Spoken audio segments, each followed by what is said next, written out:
Ikhwatikumullah, di pertemuan yang kemarin atau di pertemuan 2 pekan yang lalu, kita sedikit mengurai pembahasan dari mukadimah awal dari surat Al-Qalam, di mana kita difahamkan oleh para ulama bahwasanya surat Al-Qalam ini bukan hanya sekedar surat yang diturunkan di Mekah saja, tetapi termasuk surat yang awal-awal Allah turunkan. Bahkan sebagian ulama menyebutkan surat Al-Qalam ini adalah surat yang urutan keempat diturunkan oleh Allah sesudah Al-Alaq, lalu kemudian Al-Muddathir, dilanjutkan Al-Muzammil, dan dilanjutkan dengan surat Al-Qalam. Isinya tidak lepas dari di satu sisi pembelaan yang Allah berikan kepada Rasulullah, dan di sisi yang lain cacian, makian, tuduhan yang dilakukan oleh orang-orang kafir Quraisy kepada Rasulullah SAW dan para sahabatnya.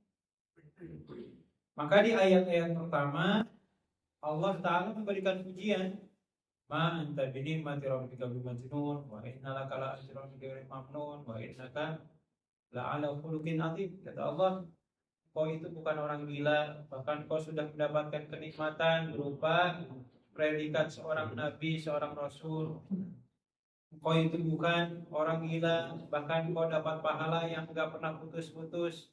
Meskipun kau sudah wafat, tapi ketika para pengikutmu itu beribadah mengikuti sunnah dan tata cara yang telah kami contohkan kepada engkau, wahai Rasul, maupun dapat pahala.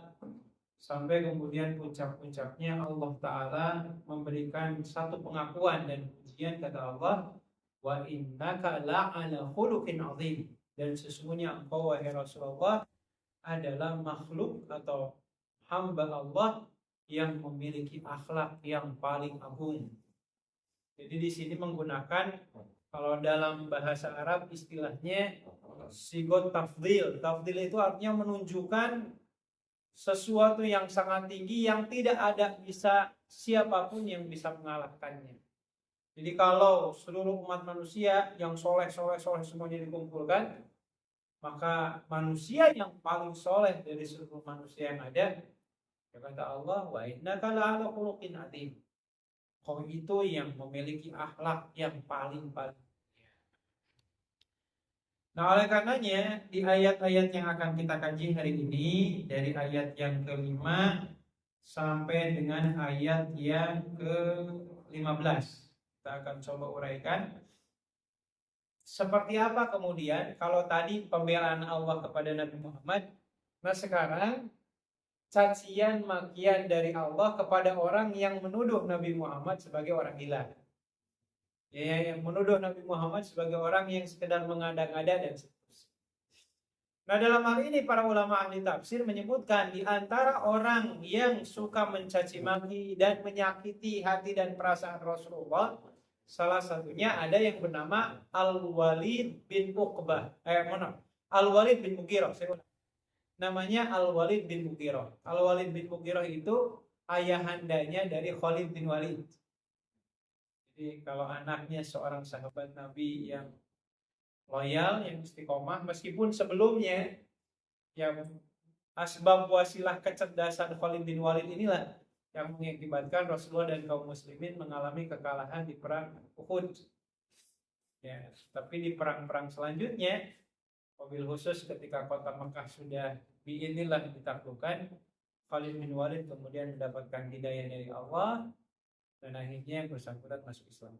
Tapi ayahandanya sama sekali enggak, gitu ya. Jadi tidak selamanya anak ngikutin bapaknya. Bapaknya kafir, anaknya malah sahabat sejati. Tapi tidak sedikit juga yang bapaknya soleh, anaknya enggak berbanding lurus dengan kesolehan bapaknya. Nah, ini yang memberikan satu isyarat kepada kita, tidak selamanya iman itu bisa diwariskan. Karena iman itu adalah hak prerogatif Allah. Allah lah yang menetapkan dan meneguhkan keimanan seorang hamba, dan bukan hal yang mustahil karena kelalaian seorang hamba imannya bisa digoyahkan dengan berbagai macam ujian. Nah, sebelum saya melanjutkan pembahasan ini, saya ingin mengutip satu riwayat. dalam satu riwayat yang diuraikan oleh Imam Ibnu Hajar al-Asqalani dan beberapa ulama yang lain, ada kisah terkait ujian yang dihadapi oleh salah seorang sahabat Nabi terbaik yang bernama Umar bin Khattab. Jadi dari sekian banyak anak Umar bin Khattab yang soleha itu, ada seperti siapa yang jadi istri Rasulullah, ada Hafsah kan. Terus ada juga yang ahli di bidang fikih, ada Ibnu Umar. Tapi ada juga anak Umar bin Khattab yang kedapatan mabok. Namanya Abdurrahman Al-Awsat namanya. Ya, tapi dalam aturan Islam, siapapun yang mabok meskipun dia anak khalifah sekalipun, ya terkena hukumannya cambuk 100 kali. Dan waktu itu ya Umar bin Khattab sendiri yang minta, gak usah yang lain deh yang nyambuk, saya sendiri yang nyambuk. Kayaknya dicambuk benar-benar nikmatnya. Sampai dicambukan yang ke-50, anaknya pingsan. Sampai istrinya Umar bin Khattab mengatakan, wahai Amirul Mukminin, itu anakmu tuh. Tidakkah engkau punya kasihan dan seterusnya. Bisa nggak ditangguhkan sisa dari cambukannya? Nanti tunggu biar dia siuman dulu, dia kuat dulu. Tapi kata Umar bin Khattab, anak kita ini nggak bisa menahan dirinya dari berbuat maksiat. Maka saya tidak punya alasan di hadapan Allah untuk menahan-nahan hukuman yang telah Allah tetapkan. Ya cambuk. Akhirnya dicambuk meskipun anaknya sudah pingsan. Selesai 100 kali cambukan, diurus sama ibunya, dirawat dan seterusnya. Wa bi'idznillah qadarullah, sebulan sesudah itu anaknya meninggal dunia. Tapi itu pembelajaran berharga. Bagaimana kemudian ada aturan Allah yang harus ditetapkan, siapapun dia, bahkan kalau itu anaknya sendiri sekalipun, hukuman adalah hukuman. Makanya kan kata Rasulullah, kalau seandainya Fatimah mencuri, saya potong tangannya, bukan yang lain, tapi saya yang potong. Itu hal yang perlu kita cermati. Nah, singkat cerita, ikhwatahimullah, sebagaimana tadi diuraikan, ada Khalid bin Walid, seorang sahabat sejati, ada Al-Walid bin Mughirah yang berbeda jauh dibandingkan anaknya. Nah, dalam beberapa ayat sebelum kita lanjutkan surat Al-Qalam, Allah Ta'ala itu pernah mengutip perkataan dari Walid bin Mughirah ini. Jadi dia pernah protes kepada Nabi Muhammad, kenapa sih yang jadi nabi itu kamu, kenapa bukan saya? Gitu ya. Saya ini bahasanya, saya orang kaya, usia jauh lebih tua daripada kamu, pengikut saya banyak, kata Walid bin Mughirah. Sampai Allah catat, salah satunya kalau kita baca di surat Al-An'am ayat 124.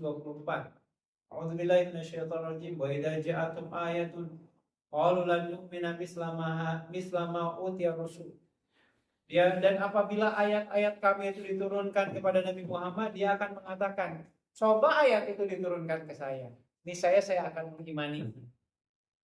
Itu contohnya. Atau dalam ayat yang lain di surat Az-Zukhruf, Al-Walid bin Mughirah itu sampai mengatakan,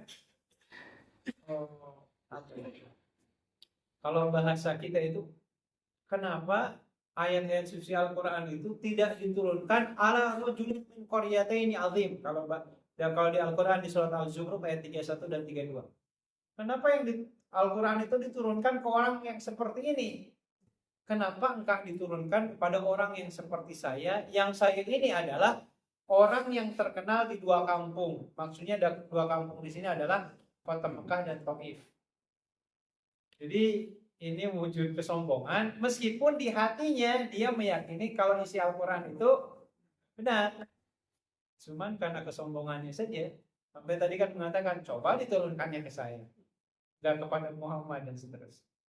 Akhirnya waliyadillah Al-Walid bin Mughirah ini termasuk salah satu tokoh kafir Quraisy yang mati di perang Badar.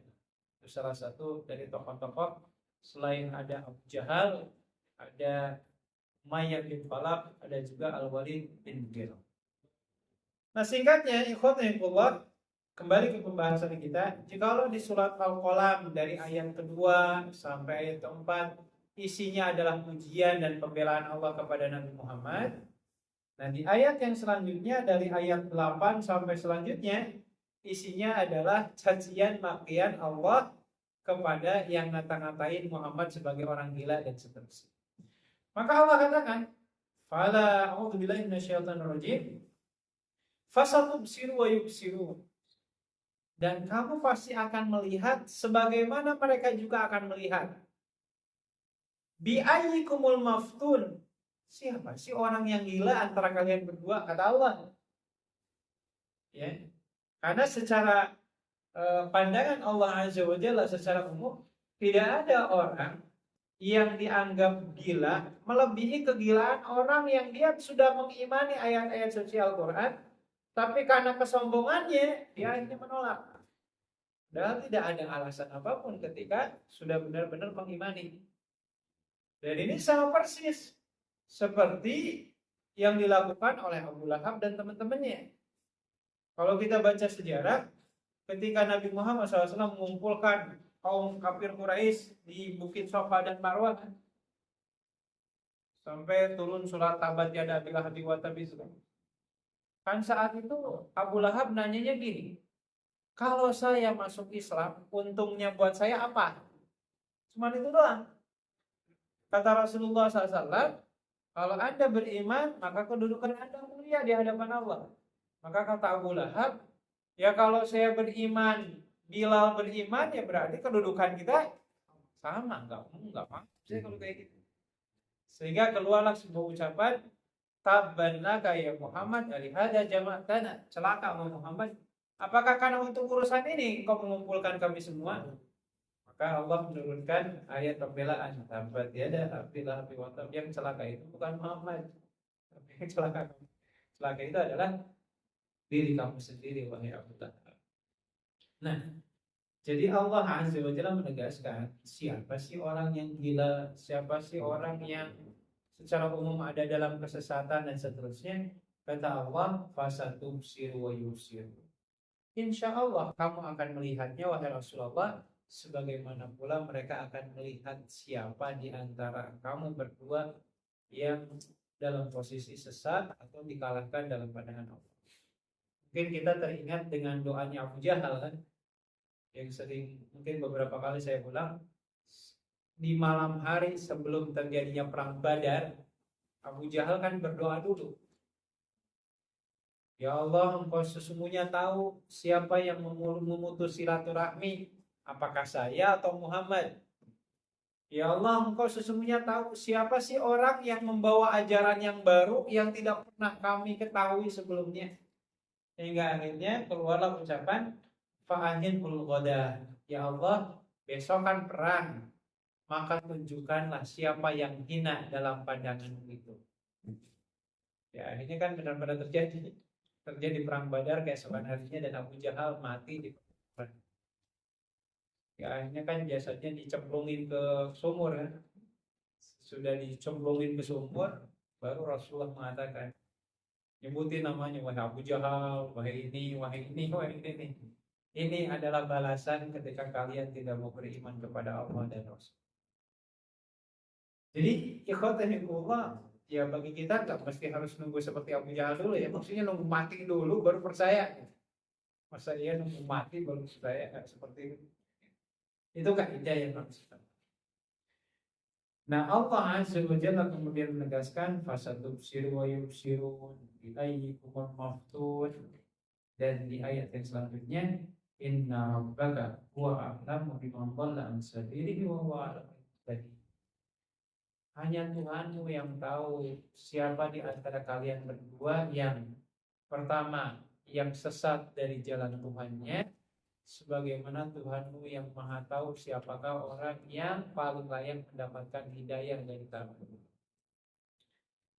Jadi apakah kau Muhammad ataukah Al-Walid bin Mughirah dan teman-temannya yang sesat atau yang mendapatkan hidayah? Dan Allah tegaskan, pasti cepat atau lambat kalian akan tahu siapa yang benar di antara kalian.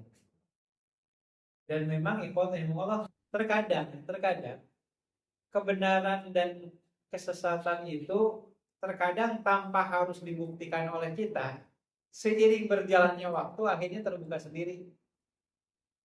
Ya, kayak kemarin yang lagi ramai yang sempat viral itu, yang 5 tokoh aktivis muslim katanya, yang ingin sowan ke perdana menteri atau presiden, yang presiden Israel, katanya mungkin ingin ngasih tausiah sehat. Tapi dengan izin Allah sendiri akhirnya kemudian viral. Jadi hal-hal yang sebelumnya mungkin kita jarang tahu, oh ternyata di Indonesia itu ada organisasi rahim yang didanai oleh Zionis dan seterusnya. Akhirnya ya banyak tabir-tabir yang selama ini nggak kita ketahui, atas izin Allah Ta'ala seiring berjalannya waktu semuanya terbuka. Saya semalam itu nggak apa-apa saya nyebutin ya. Semalam saya nonton acara narasinya Najwa Shihab. Jadi ada wartawan yang melakukan penyelidikan ke pintu gerbang yang memisahkan antara Palestina dengan Mesir. Jadi ada laporan dokumentasi yang sangat berharga. Jadi selama ini Allah ada begitu banyak bantuan dari berbagai negara, salah satunya dari negara kita yang susah masuk ke Palestina. Bahkan termasuk orang Palestina pun gak bisa keluar dari Gaza. Bukan karena sekedar adanya ancaman dari Israel, tapi ternyata oknum pemerintah Mesirnya pun membuat semacam tarif. Kalau ingin keluar dari Gaza masuk ke negeri kami, tarifnya itu di kisaran kalau anak kecil harga satu orang ya, harga tiket keluar dari Gaza. Kalau anak kecil itu harganya $3.500. Kalau orang dewasa harganya $5.000. Dan itu resmi diberlakukan oleh pemerintah Mesir. Saya kepikir itu, orang Palestina punya duit dari mana segitu? $3.500 berapa tuh? Dikali 16.000. Dari mana itu duitnya? Nah itu yang sangat disayangkan. Jadi di satu sisi ya boro-boro memasukkan bantuan, bahkan mempersilahkan umat Islam keluar menyelamatkan diri pun harus bayar. Ini hal yang sangat miris terjadi di sebagian di antara saudara-saudara kita sini. Waliyat. Jadi Allah akan menegaskan ya, dengan sendirinya nanti akan ketahuan yang sesat siapa, yang dapat hidayah siapa. Nah, singkatnya Allah barulah kemudian di ayat yang ke-8 sampai kurang lebih ayat yang ke-15 yang akan kita baca kali ini, Allah kemudian mencaci maki dan menghina orang-orang yang selama ini menghina dan mencaci maki Rasulullah SAW. Apa kata Allah? Yang pertama kata Allah, fala tuti'il mukadzibin. Wahai Muhammad, jangan engkau taati orang-orang yang suka bohong. Ya, jadi disebut sifat-sifatnya. Dan orang-orangnya itu langsung ketahuan. Yang dimaksud oleh Rasulullah orang yang suka bohong itu siapa? Dan konteks di ayat ini, sebagaimana tadi diuraikan, salah satunya ditujukan kepada Al-Walid bin Mughirah. Karena bukan sekali dua kali dia diperdengarkan ayat-ayat suci Al-Quran, dan dia membenarkan, tapi karena kesombongannya akhirnya dia malah balik mendustakannya. Bahkan di sini Allah Ta'ala menggunakan kata-kata mukadzib. Mukadzib itu kalau pakai tasjid artinya kedustaannya itu bukan sekali dua kali, tetapi berulang-ulang. Makanya ada sebuah ungkapan, kalau orang sudah terbiasa berbohong, kadang antara fakta dan hoak susah lagi untuk dibedakan. Ya. Jadi suka bingung, ini orang ini lagi bohong atau lagi jujur? Jangan-jangan bohongnya dia itu jujurnya dia, jangan. Makanya sebagian orang ada yang mengatakan Kalau kamu mau percaya omongan si fulan, ya ambil kesebalikannya. Kalau dia ngomongnya A, anggap aja B, bahasanya seperti itu. Nah Allah Azza wa Jalla mengatakan, "Fala tuti'il mukadzibin." Jangan kau taati ya orang-orang yang selalu mendustakan engkau. Karena kenapa? Seperti Al-Walid bin Mughirah, seperti Abu Jahal dan teman-temannya, mereka punya keinginan. Apa salah satu keinginannya? Mungkin kemarin pernah kita bahas, ada istilah kalau dalam kajian akidah itu namanya mudahana. Mudahana itu artinya apa? Yang tadinya resisten, umpamanya menolak keras terhadap sesuatu, tiba-tiba melunak. Nah itu namanya mudahana. Jadi yang tadinya haram bisa jadi haram dikit. Gitu ya. Umpamanya. Itu yang namanya mudahana. Maka Allah Azza wa Jalla menegaskan, "Waddu law tudhinu fayudhinun." Mereka berharap, wahai Rasulullah, agar engkau itu bisa melunak, mengikuti keinginan mereka, fayudhinun, sebagaimana mereka pun berusaha untuk melunakkan hati mereka ketika mereka ingin membuat tawaran kepada engkau. Contohnya apa? Salah satunya adalah tawaran untuk menyembah Tuhan secara bergantian. Ya, ketika Nabi Muhammad nggak mau menghentikan dakwahnya, kata orang kafir kan apa? Udah sekarang mah gantian aja deh. Kamu nyembah Tuhan saya setahun, nanti kami nyembah Tuhan kamu setahun. Dan itu kan parah kalau seperti itu. Ya. Dan itu yang diingatkan oleh Rasulullah SAW. Kata Allah Azza wa Jalla, "Fala tuti'il mukadzibin." Jangan ikuti keinginan mereka itu. Sampai kan puncak-puncaknya orang-orang kafir Quraisy itu datang membawa Tuhan mereka dalam bentuk patung. Terus mereka mintanya apa? "Wahai Muhammad, kumpulkan pengikutmu, usap lus-lus aja Tuhan kami, lus-lus doang. Sesudah itu mau ngapain terserah." Tapi kan nggak ada istilah toleransi untuk hal-hal seperti itu. Allah menegaskan, "Lakum dinukum waliyadin." Anda punya kepercayaan seperti itu yang monggo, saya pun punya kepercayaan versi saya pribadi. Makanya dalam hal ini ada kebalikan, ada mudahana, ada namanya kebalikannya namanya mudaroh. Mudaroh itu artinya apa? Bahasanya ya merugikan diri kita pribadi, yang penting agama itu bisa tetap tegak berdiri. Jadi seperti Nabi Muhammad SAW, beliau dihina, beliau dicaci maki, bahkan mungkin beliau mengorbankan, tanda kutip ya, harga dirinya di hadapan masyarakat yang menolak keimanan kepada beliau. Bahkan mungkin bukan sesekali diludahi dan seterusnya. Yang penting agama Islam masih tetap lestari dan nyebar kemana-mana. Nah itu yang seharusnya ada dalam pribadi seorang muslim, sifat yang bernama mudaroh. Ya, mudaroh itu artinya mengorbankan diri sendiri, yang penting agama bisa tetap tegak. Dan ini mungkin yang perlu kita ingatkan, mudah-mudahan yang menimpa saudara kita salah satunya di Gaza Palestina itu bentuk mudarohnya mereka. Ya, meskipun telah banyak korban dan seterusnya, karena walau bagaimanapun kata Rasulullah SAW, "Man qutila duna malihi wa irdihi fahuwa syahidun."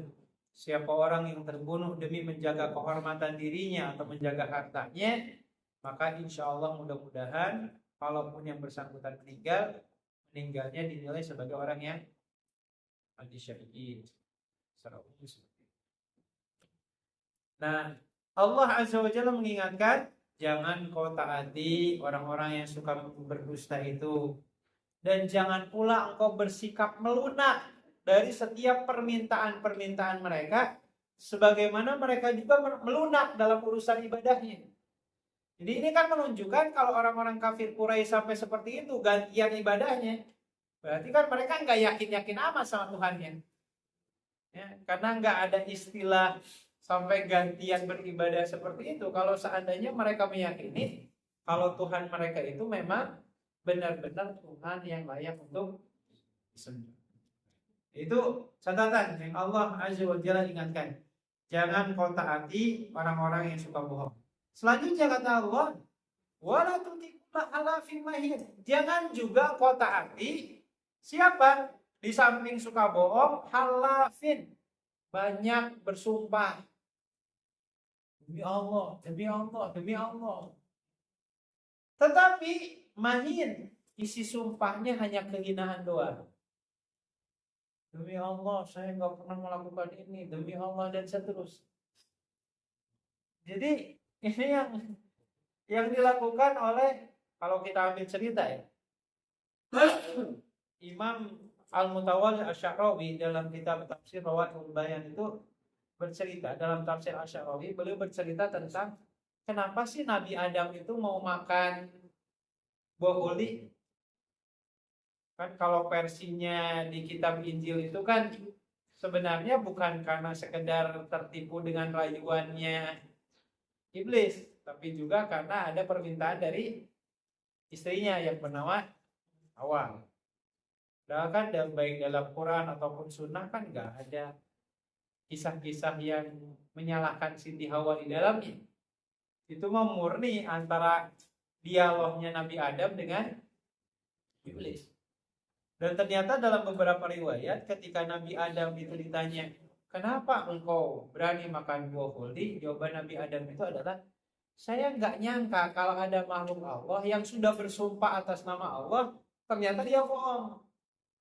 Jadi maksudnya iblis itu berhasil menipu Nabi Adam karena kenapa?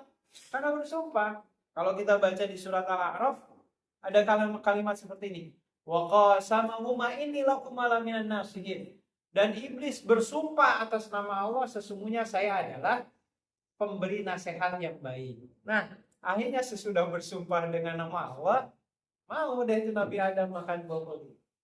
Makanya kata Nabi Adam, saya kira kalau ada yang sudah bersumpah atas nama Allah, dia nggak akan bohong. Ternyata bohong.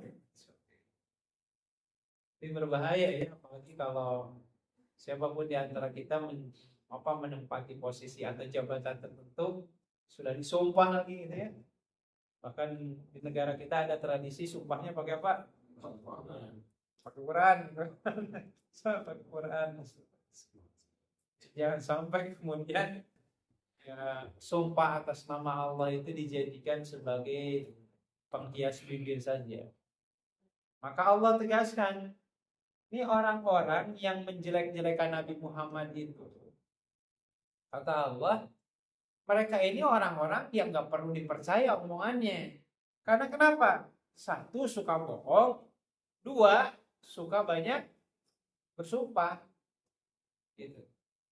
Aja terlalu banyak bersumpah itu menunjukkan orang itu diragukan. Dan seperti itu kan. Demi Allah, demi Allah, demi Allah. Sumpah demi Allah. Itu kan menunjukkan omongan orang tersebut membuat kita ragu, ini benar gak sih orang ini jujur atau tidak? Sehingga untuk meyakinkan orang-orang yang di hadapannya, ia butuh sumpah atas nama Allah tersebut. Maka Allah katakan, satu tadi ya, saya ulang lagi ya. Yang pertama, Walid bin Mughirah itu suka bohong. Kedua, Walid bin Mughirah itu banyak sumpahnya. Meskipun isi sumpahnya semuanya adalah kebohongan. Termasuk dalam hal ini kata Allah Azza wa Jalla, hammazim masya'im binamim. Sifat yang lain yang dimiliki oleh Al-Walid bin Mughirah adalah hammazin. Apa itu hammazin? Ini kata serapan dari kalimat humazah. Makanya ada ayat wailul likulli humazah. Humazah dengan hammaz itu maknanya sama. Artinya adalah orang yang suka melakukan bahasanya kekerasan secara verbal. Jadi lidahnya tajam silet. Bahasa kasarnya gitu. Jadi kalau menghina orang ahlinya deh. Itu ya, gak perlu mikir panjang. Ngejelek-jelekin orang, Masya Allah, Subhanallah gitu. Lancar banget dia ngejelek-jelekin orang. Termasuk dalam hal ini Masya'im binami. kemana-mana dia selalu mengadu domba. Ketika ketemu Rasulullah umpamanya memuji-muji, tapi giliran ketemu sama CS-nya kebalikannya.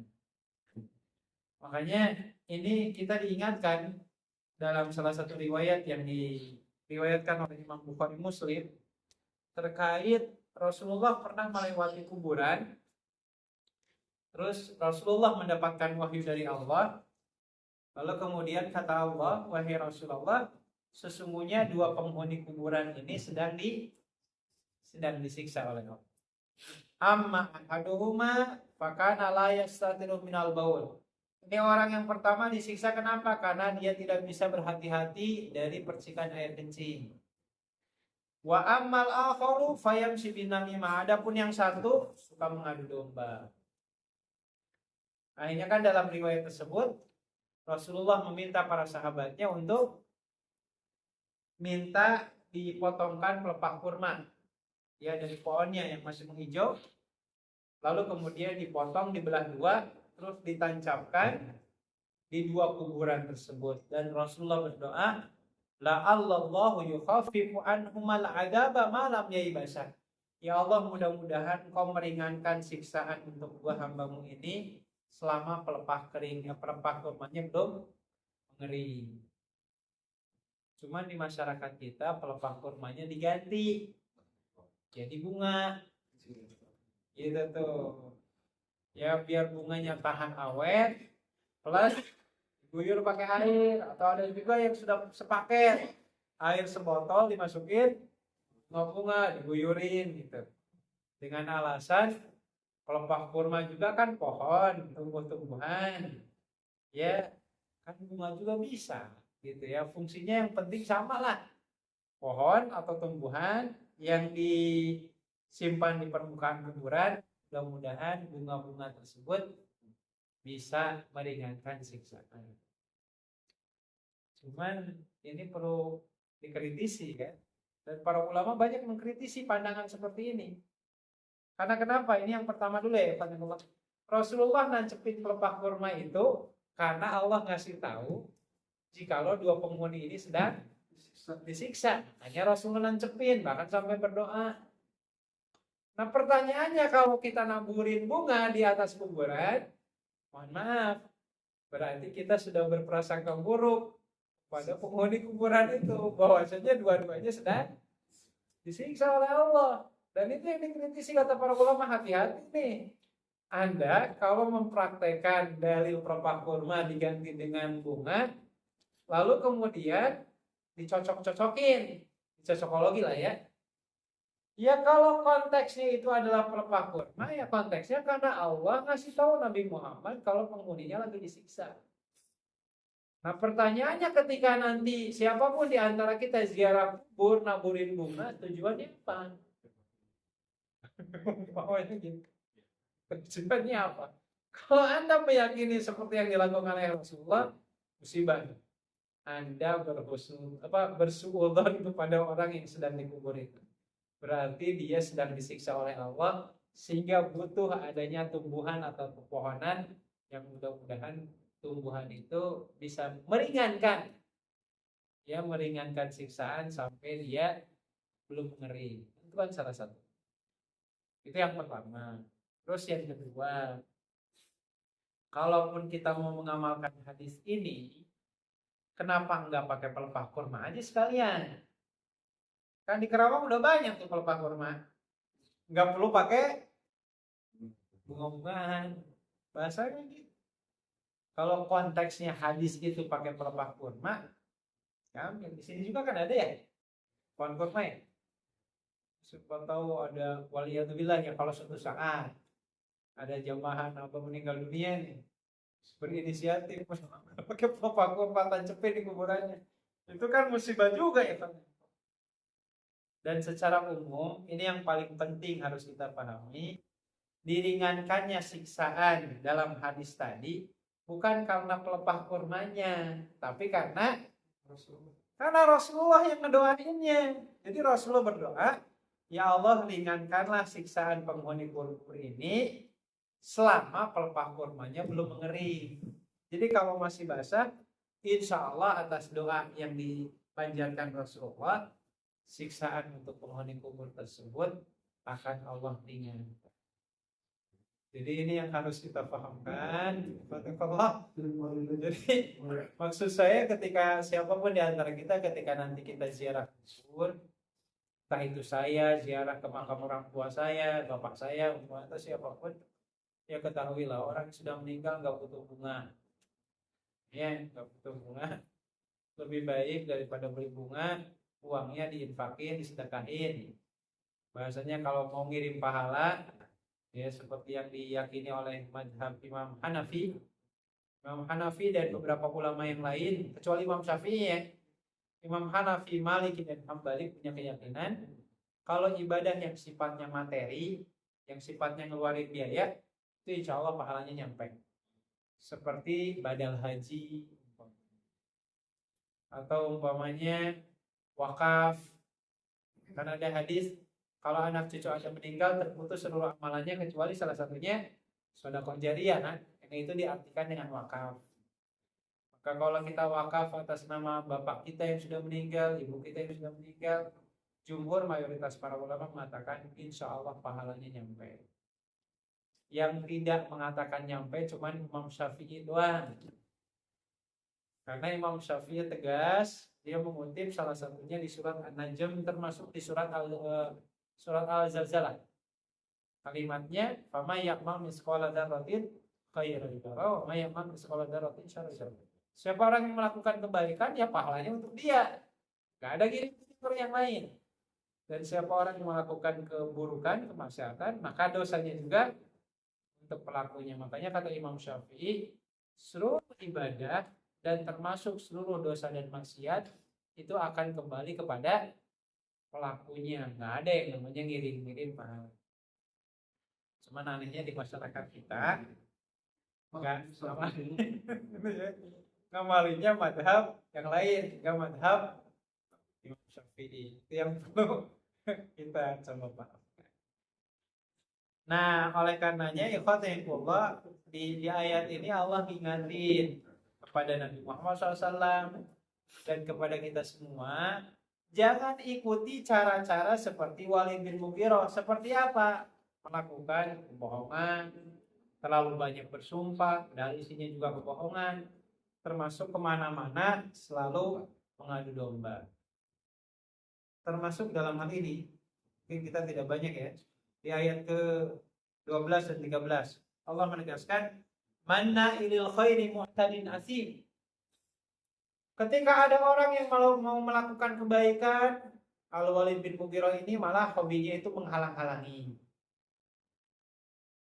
Mu'tadin asim. Dan ketika ada orang yang mau melakukan kemaksiatan, malah dibantu sampai perkara-perkara yang melampaui batas. Maksudnya ada orang-orang yang mau masuk Islam di zaman Rasulullah di Indonesia. Dengan ada orang-orang yang ingin melukai Rasulullah dan para sahabatnya, dia bantu dengan segala hal yang dia miliki. Maka ini contoh-contoh yang dimiliki oleh Al-Walid bin Mughirah. Puncak-puncaknya ikhwatullah, ini yang dikhawatirkan oleh kita di ayat yang 13-nya, utullim ba'da dzalika zanim. Utulin itu maknanya adalah terlalu berlebih-lebihan dalam perkara yang mubah. Contohnya apa? Kalau Imam Ibnu Katsir mencontohkan gini, asyadidul qawi fil ma'kal wal mashrab wal mankah. Kalau bahasa kita, kalau makannya kebanyakan. Kalau minumnya pun kebanyakan. Termasuk punten ya, wal mankah. Ketika berhubungan badan pun terlalu berlebih-lebihan. Jadi terlalu berlebih-lebihan dalam perkara yang mubah pun tidak bagus. Dan itu yang dimiliki oleh Al-Walid bin Mughirah. Termasuk dalam hal ini kata Allah, zanim. Apa itu zanim? Dalam beberapa penafsiran yang dimaksud dengan kata zanim itu adalah ada fil qaumi ay al-mulhaq an-nasab. adalah orang-orang yang mengaku-ngaku punya nasab ke orang tertentu, padahal sama sekali dia nggak punya nasab. Ini bahaya nih, karena lagi rame-rame nih. Ya mudah-mudahan inilah ya, kalau yang mudah-mudahan yang mengaku dirinya Habib punya garis keturunan kepada Rasulullah, mudah-mudahan benar. Tapi kalau seandainya ini adalah kebohongan, maka Rasulullah SAW menegaskan kan, yang pertama, man kadzdzaba alayya muta'ammidan falyatabawa maq'adahu minan nar. Siapa orang yang berbohong atas namaku, siap-siap tempat kembalinya ke neraka jahanam. Atau dalam hadis yang lain kata Rasulullah, man intasaba ila ghairi abihi falyatabawa maq'adahu minan nar. Siapa orang yang ngaku-ngaku punya keturunan ke si bapak fulan, padahal sama sekali nggak punya garis nasab sama sekali, maka siap-siap tempat kembalinya ke neraka jahanam. Nah, Al-Walid bin Mughirah itu di masanya suka ngaku-ngaku, saya ini punya keturunan dari ini, dari ini, dari ini. Padahal faktanya nggak ada. Entah mungkin ingin nyari popularitas saja. Yang sedang ramai kemarin itu punya keturunan dari Syekh An-Nawawi Al-Bantani. Ternyata ketika sama keluarga Syekh Nawawi Al-Bantaninya di terus ada mempunyai saudara seperti itu, akhirnya berubah lagi dan seterusnya. Ya bahaya, Nah, oleh karenanya ini mungkin nasihat bagi saya dan buat kita semua. Kalaulah, mohon maaf ya, kalaulah ada di antara kita yang pernah disakiti oleh orang tua kita, banyak kejadian di luar sana. Ada bapak ninggalin anaknya, ninggalin istrinya.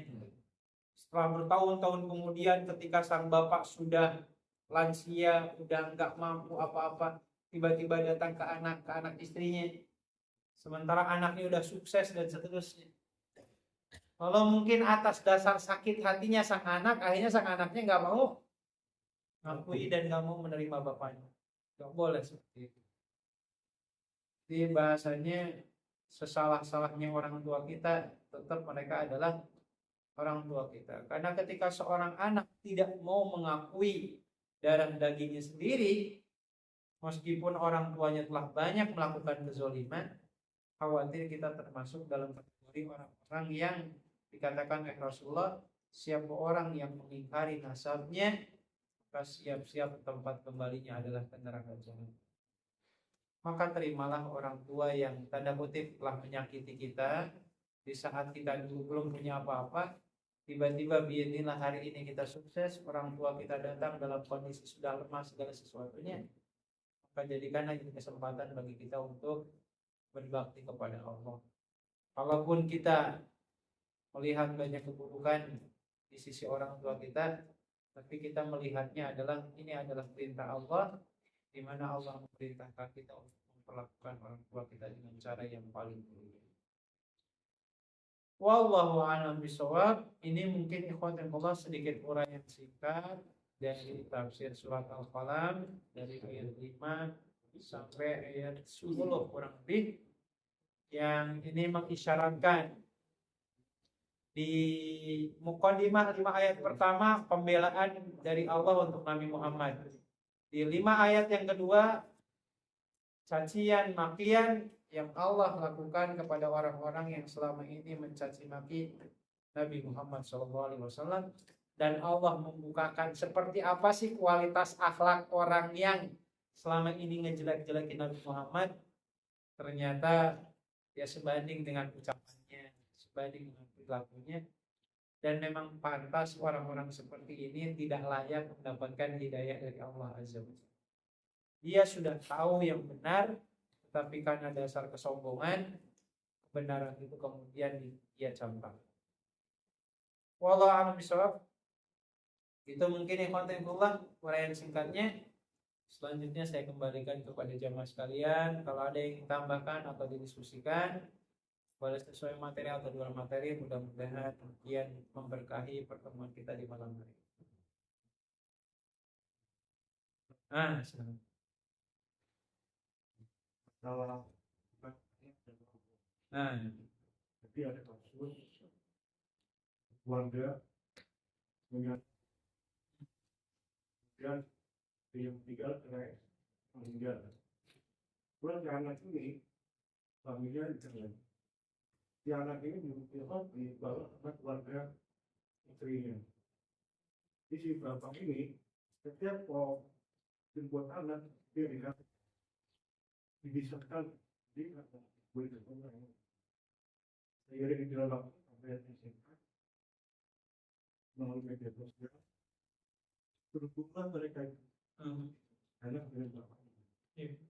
Dan terhubung jawaban anak muda lah. Saya dengan bos bapak. Tapi saja lah. Dan yang bisa dilanjutkan itu bersenang.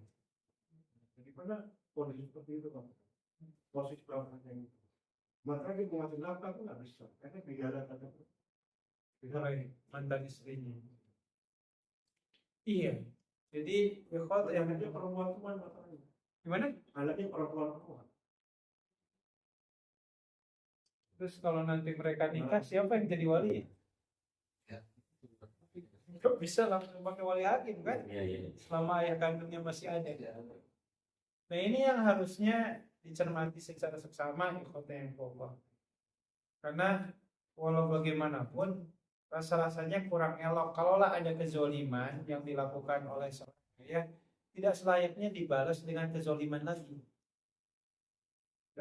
Di surat Al-Qasas itu Allah menegaskan, wa jazaa'u sayyi'atin sayyi'atun misluha faman 'afa wa aslaha fa inna dzalika min azmil umur. Kata Allah, memang sebenarnya kejahatan itu layaknya dibalas lagi dengan kejahatan, kata Allah. Tetapi memaafkan dan melapangkan dada itu adalah sebaik-baiknya urusan. Dan memang kan tidak selayaknya atas dasar kebencian seorang istri memisahkan antara anak dengan bapaknya. Bahkan kan Rasulullah SAW pun mengajarkan, jangankan memisahkan orang tua dengan anaknya. Ambil contoh ya, di zaman Rasulullah SAW itu Rasulullah melarang memperjualbelikan indukan kambing dari anak-anaknya yang masih menyusui. Gak boleh seperti itu. Kata Rasulullah, pilihannya apakah Anda beli semuanya atau nggak usah beli aja sekalian. Jadi maksud saya hewan aja nggak boleh dipisahkan dengan indukannya ketika masih menyusui. Apalagi manusia. Ya, kalau manusia makan ya seumur hidup bahasanya nggak boleh dipisahkan. Terlepas adanya jurang pemisah dalam bentuk perceraian antara kedua orang tuanya. Makanya kan ada kisah gini. Ini yang menimpa Asma, putrinya Abu Bakar. Karena Abu Bakar Siddiq radhiyallahu taala itu sebelum beliau masuk Islam, beliau kan sudah nikah dengan seorang wanita namanya, saya lupa lagi, intinya bin Abdul Uzza lah gitu. Yang jelas punya istri sebelum masuk Islam, izin Allah Nabi Muhammad diutus oleh Allah, Abu Bakar masuk Islam, istrinya nggak mau. Waktu itu Abu Bakar ngasih pilihan, Anda masuk Islam dan Anda menjadi istri saya tetap, atau Anda tidak mau masuk Islam, kita pisah. Saat itu dari pernikahannya itu Allah karuniakan seorang wanita namanya Asma.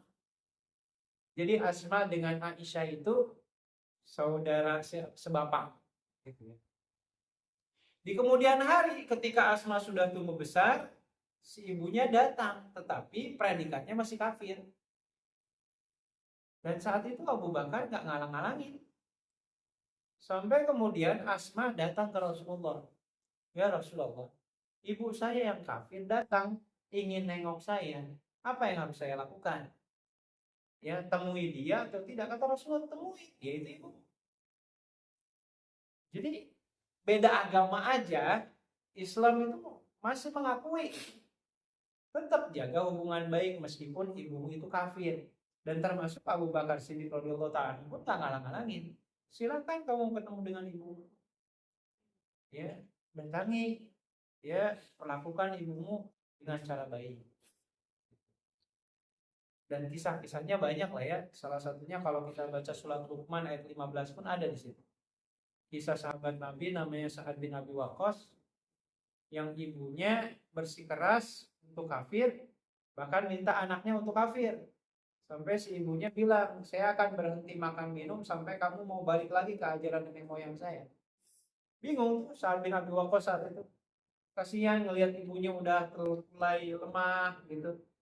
Akhirnya datang ke Rasulullah, ya Rasul, apa yang harus saya lakukan? Apa kata Allah? Ini kan turun tuh ayat itu. Wa in jahadaka ala an tusyrika bima laysa laka bihi ilmun fala tuti'huma wa sahibhuma fid dunya ma'rufan. Kalau orang tuamu nyuruh kamu kafir, jangan kamu ikuti. Tapi kata Allah, wa sahibhuma fid dunya ma'rufan. Jaga perilaku baikmu kepada orang tua. Nah, oleh karenanya tidak selayaknya seorang ibu meskipun sudah disakiti oleh sang suami, tapi ketika sang suami bersikeras ingin ketemu dengan darah dagingnya sendiri, ya tadi bahasanya binatang aja nggak boleh dihalang-halangi. Ya, pertemukanlah dia. Nah, apalagi anak-anak perempuan yang izin Allah di kemudian hari mereka akan menikah, yang tidak akan sah nikahnya tanpa ayahnya yang jadi wali. Dan nggak bisa langsung ujuk-ujuk ke wali hakim. Nggak bisa, harus bapaknya dulu. Seperti itu. Suka atau nggak suka memang harus seperti itu. Kecuali kalau bapaknya kafir. Ya, kalau bapaknya kafir nggak bisa.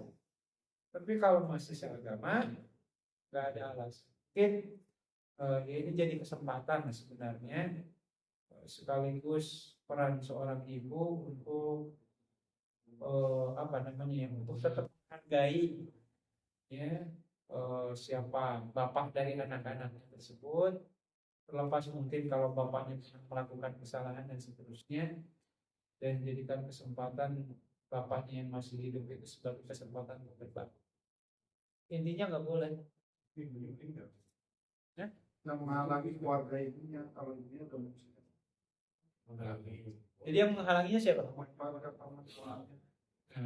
Apalagi karena walaupun bagaimanapun yang namanya anak yang jauh lebih berhak kan orang tuanya. Kalau hanya sekedar paman bibinya, ya meskipun mereka punya jasa untuk mengurus kita dari kecil dan seterusnya. Iya. Jadi itu mungkin jadi catatan buat kita semua. Ya, terlepas ikatan rumah tangganya sudah tidak ada, tetap yang namanya bapak ya bapak, yang namanya ibu ibu, yang namanya anak-anak. Iya. Ya, tak boleh memisahkan. Meskipun mungkin di pengadilan pokoknya sudah ditentukan hak asuhnya di tangan siapa. Tapi itu bukan berarti kemudian menghalangi orang tua. Khawatirnya kan kata Rasulullah ya, tidak akan masuk surga orang yang memutus silaturahmi. La yadkhulul jannata qati'ur rahmi. Kata Rasulullah itu, tidak akan masuk surga orang yang memutus silaturahmi. Masih ingat ya, beda ya silaturahmi dengan silaturahim. Silaturahim itu tetangga, kita dengan tetangga itu silaturahim. Tapi kalau silaturahmi, mereka yang punya hubungan darah dengan kita. Waliyahullah.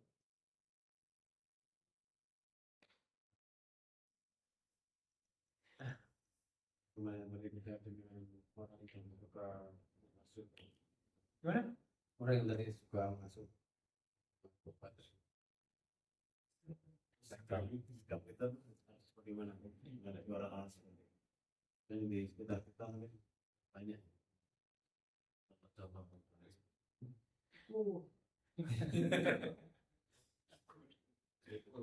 Gimana? Boleh. Boleh. Kalau berani. Ya beginilah, kalau kita mengambil sikapnya pribadi Rasulullah SAW, tetap tanda kutip ya, bergaul dengan mereka, tetap gitu. Itu yang dalam keseharian Rasulullah SAW. Bahkan kalau kita ngambil contoh ya, ketika Rasulullah mau hijrah dari Mekah ke Madinah, dalam kajian sirah itu kan di antara perkara yang dilakukan oleh Rasulullah itu adalah mengembalikan titipan dari harta-harta orang-orang yang membenci Rasulullah. Salah satunya Walid bin Mughirah ini, dia benci ke Rasulullah, tapi dia nggak punya pilihan. Orang yang paling dipercaya kalau dikasih amanah ya Rasulullah gitu. Kamu coba gitu. Jadi Abu Lahab, Abu Jahal gitu, kalau Walid bin Mughirah gitu, ini hartanya. Dan mereka nggak punya opsi pilihan yang lain, memang Rasulullah yang amanah. Nah ini yang dilakukan oleh Rasulullah SAW. Di satu sisi dicaci maki dan seterusnya, di sisi yang lain masih dibutuhkan jasanya. Artinya kalau kita masih siap dan jiwa kita bisa berlapang dada berinteraksi dengan orang seperti itu, ya udah bergaul. Tapi kalau kayak kita ini baper umpamanya, dia gampang bawa perasaan, udah meminimalisir diri untuk tidak berinteraksi dengan orang seperti ini jauh lebih aman. Meminimalisir ya, bukan motong 100% atau umpamanya kalau nomor handphonenya langsung diblokir. Meminimalisir untuk tidak ngobrol dengan orang seperti ini jauh lebih baik dibandingkan kalau kita sering berinteraksi, malah yang ada hati kita sering tersakiti, ngedumel dan seterusnya. Dan itu bukan sesuatu yang baik kalau kita nggak seperti itu. Itu opsi. Allah.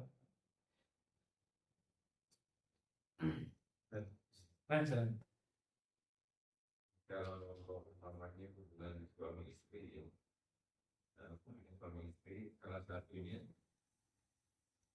dia pindah agama, tapi saya kan sudah tidak percaya lagi Allah. Gak percaya sama Allah. Dan juga nggak pindah agama. Sebaiknya bagaimana itu? Ya, karena kan beda. Jadi gini, kalau dalam kajian akidah itu ada namanya nawaqidul Islam. 10 perkara yang membatalkan keislaman seseorang. Jadi nggak mesti dia keluar dari Islam. Bahkan ketika contoh, ada seseorang meyakini bahwasanya seluruh agama benar. Nah itu contoh tuh. Kalau sampai ada keyakinan seperti itu, gugur akidahnya. Dan yang bersangkutan sudah terkategorikan sebagai orang yang kafir. Cuman kan dalam aturan Islam, tidak setiap orang punya hak untuk mengkafirkan orang seperti itu. Kalau di zaman Rasulullah ya Rasulullah. Kalau di kita ya negara. Dalam ini pengadilan agama yang punya wewenang itu. Yang MUI nggak punya wewenang. Buru-buru kayak gitu kan. Contoh umpamanya rokok halal atau enggak. Kata MUI haram. Tapi sesudah fatwa dikeluarin, urus MUI-nya masih ngerokok juga. Kayak gitu kan. Jadi di negara kita kayaknya nggak ada yang merepresentasikan sebagai lembaga yang mengusung keagamaan. Jadi intinya sebenarnya punya status nyambut status keagamaan seseorang itu negara, kepanjangan tangan dari Allah dan Rasulnya. Di luar itu semua, saya dan kita semua nggak punya wewenang. Kita hanya mengatakan gini, ucapan Anda itu mengarah kepada kekufuran. Tapi jangan kita katakan Anda kafir, itu nggak boleh. Karena kita nggak punya. Nah kalau kita mendapati ada orang yang dari segi ucapannya dia meyakini seluruh ajaran benar, apalagi dari segi ucapannya umpamanya saya nggak yakin kalau Allah itu ada, atau dia udah nggak mau sholat dan seterusnya, ya memang secara hukum asal harus ada inisiatif dulu ya, pertama dari pasangannya. Kan harusnya dalam aturan Islam rumah tangga yang benar itu harus sekufu. Sekufu itu artinya bukan hanya sederajat dari segi materi, tapi sederajat dalam bab agamanya. Nah, di pengadilan agama kita itu ada tiga cara lah ya. Rumah tangga itu bisa jadi batal. Pertama talak. Talak itu artinya suami yang menceraikan istri. Atau yang kedua ada namanya khulu. Khulu itu artinya istri yang menggugat cerai suami di pengadilan. Dan yang terakhir ada namanya fasakh. Fasakh itu artinya hak negara untuk membatalkan pernikahan. Biasanya ini menimpa kepada orang yang nikah beda agama, nikahnya di luar negeri umpamanya, datang ke kita, ketahuan di pengadilan dibatal. Jadi hanya 3 cara itu saja. Adapun kalau umpamanya dari segi akidah ya tidak meyakini Islam itu benar dan seterusnya, yang kita hanya mengatakan tadi ucapan Anda mengarah kepada kafir. Tapi kalau kita katakan dia kafir, ya wewenangnya hanya negara. Itu mungkin jadi satu. Makanya kalau ada indikasi entah itu suaminya atau istrinya yang punya indikasi 10 kriteria yang membatalkan keislaman, ya harusnya sebagai seorang muslim yang taat, pertama mengingatkan pasangannya, atau kalau tidak bisa dengan cara tadi, apakah suami yang menceraikan istrinya atau istrinya yang menggugat pasangannya di pengadilan. Dan itu sah dan legal. Tanpa tadi ya, tanpa harus mengatakan kafir ke yang bersangkutan.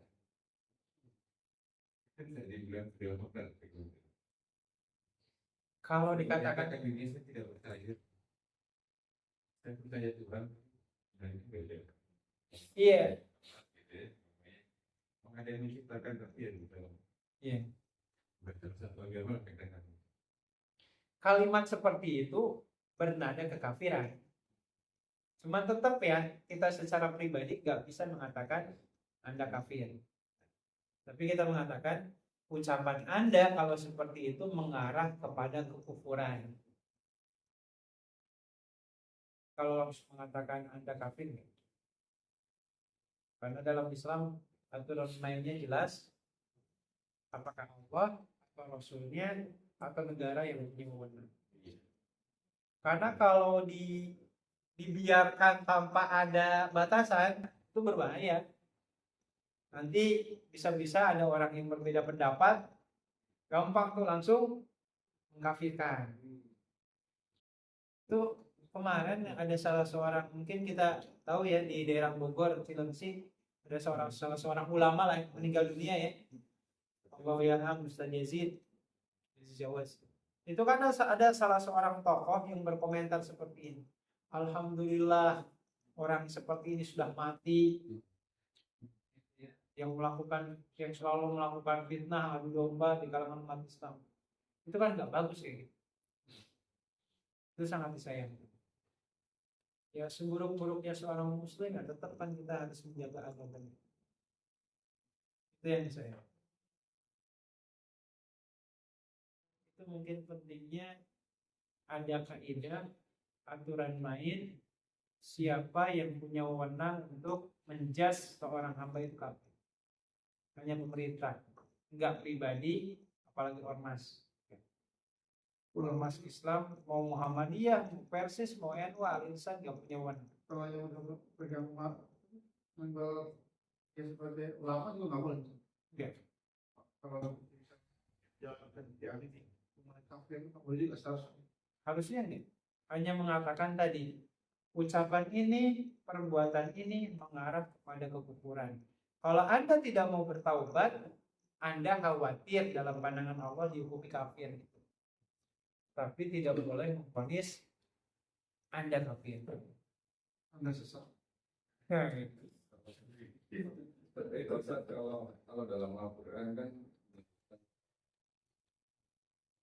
kafir kan betul. Itu kan bukan tapi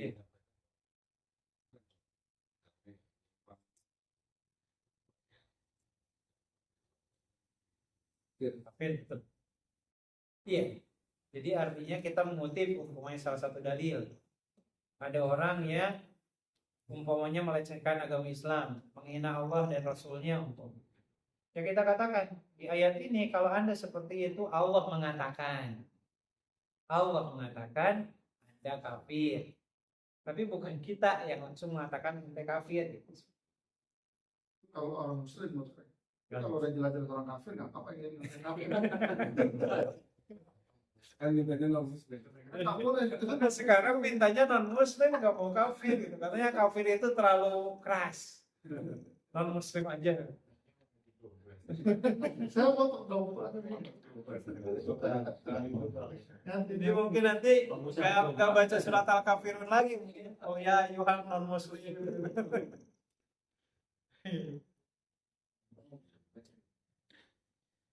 Allah.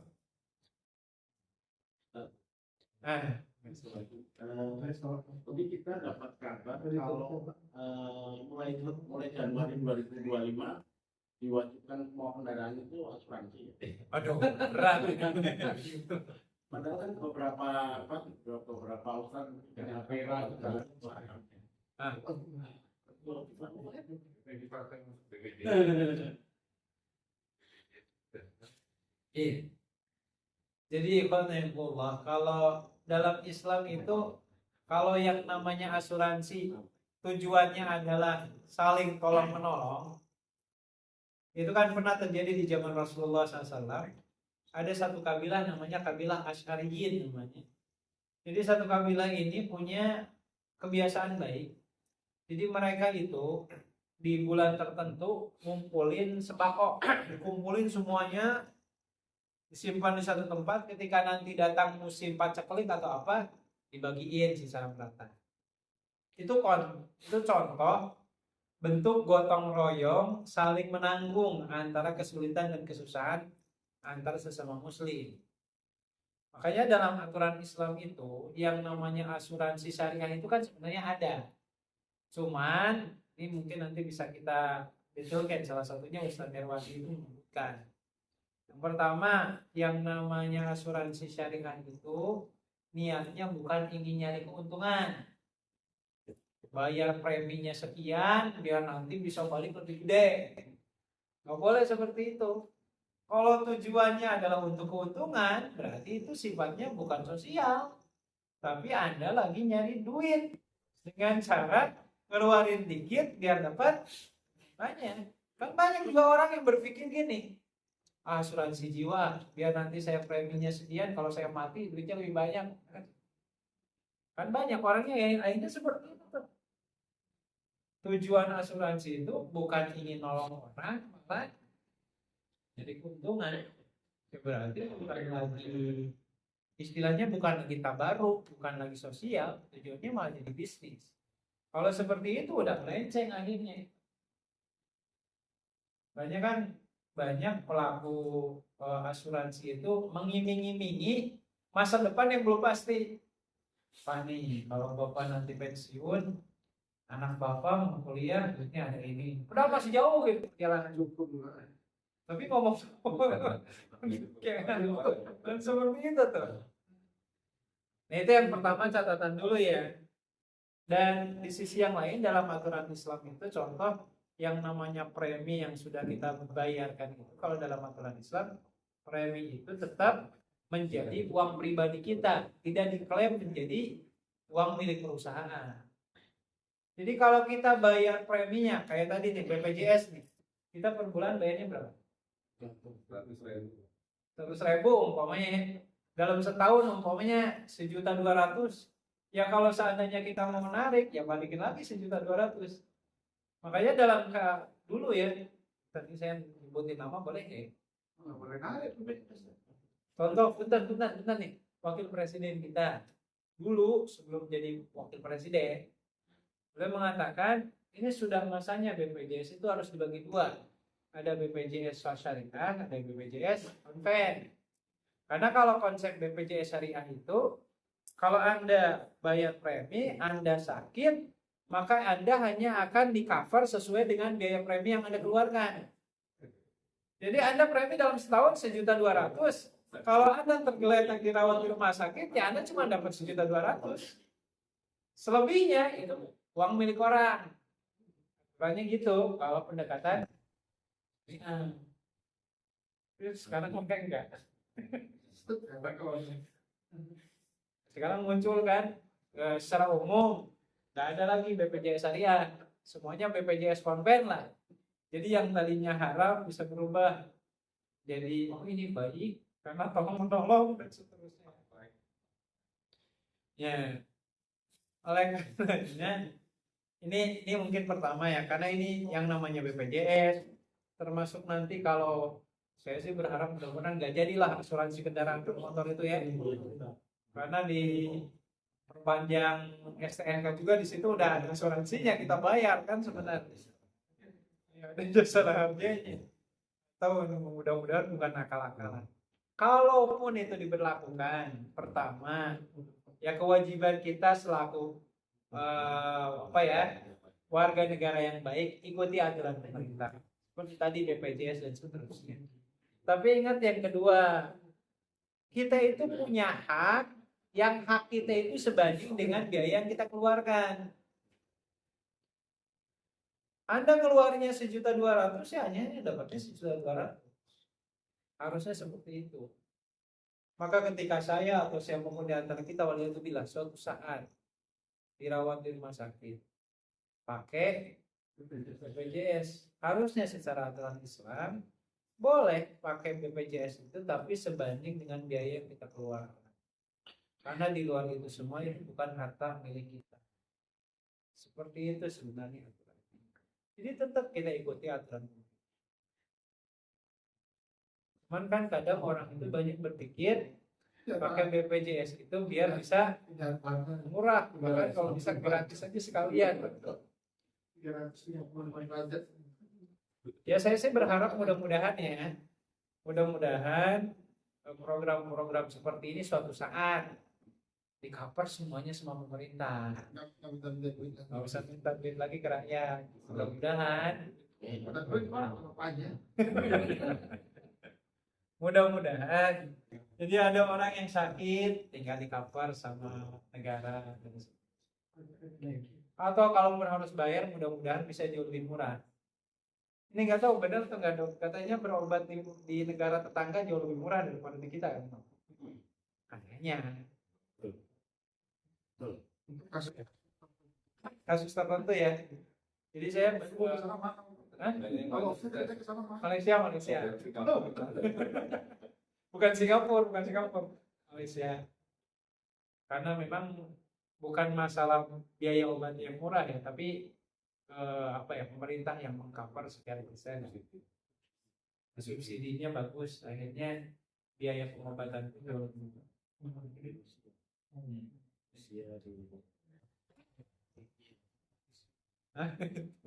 pendidikan murah, bahkan kalau bisa bayarin.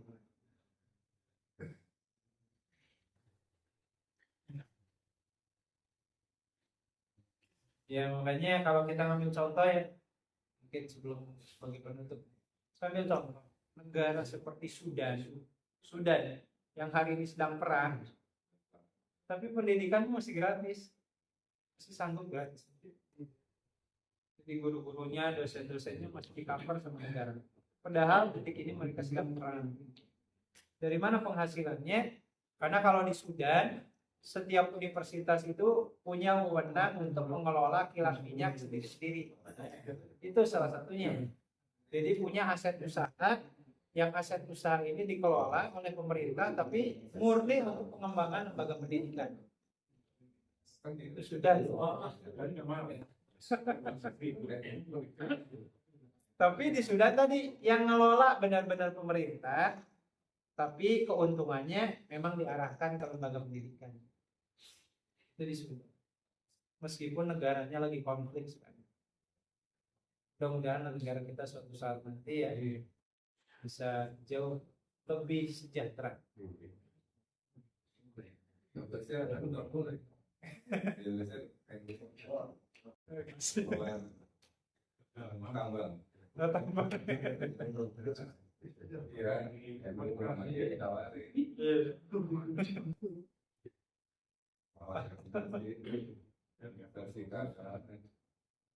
Ya nggak tahu nanti kalau saudara kita dari ormas yang menerima pengelolaan tambang itu mereka yang mengelola atau negara yang mengelola?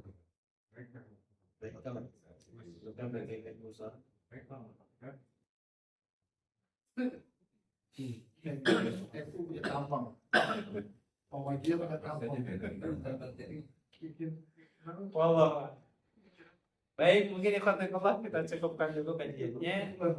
Jadi intinya tadi yang untuk asuransi motornya mudah-mudahan nggak jadi. Kalaupun jadi ya sami'na wa ata'na saja. Dan kita hanya punya hak mengambil dari biaya yang kita keluarkan. Selebihnya itu bukan uang milik kita. Wallahu a'lam. Kita tutup dengan istighfar.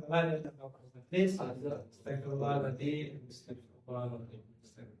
Alhamdulillahirabbil alamin. Subhanakallahumma wa bihamdika asyhadu an la ilaha illa anta astaghfiruka wa atubu ilaik. Wassalamualaikum warahmatullahi wabarakatuh. Waalaikumsalam.